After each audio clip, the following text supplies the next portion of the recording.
Hello students and welcome to Top Scholars. Today we'll be talking about another very interesting topic, that is infectious diseases agents.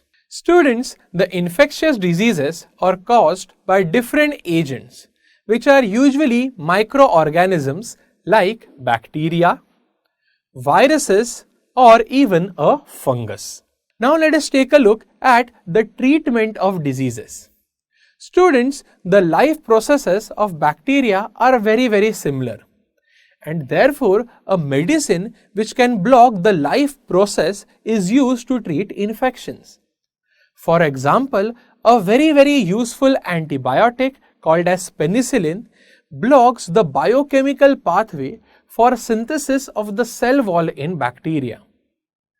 Also students, the diseases which are caused by viruses or which are caused by fungi cannot be cured by the drugs made for the treatment of bacteria.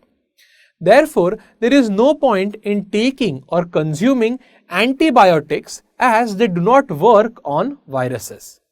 And you must be thinking why the antibiotics are not working on viruses. It is because viruses do not have a cell wall. Also students, for fungal diseases, various antifungal creams and ointments as well as tablets are available.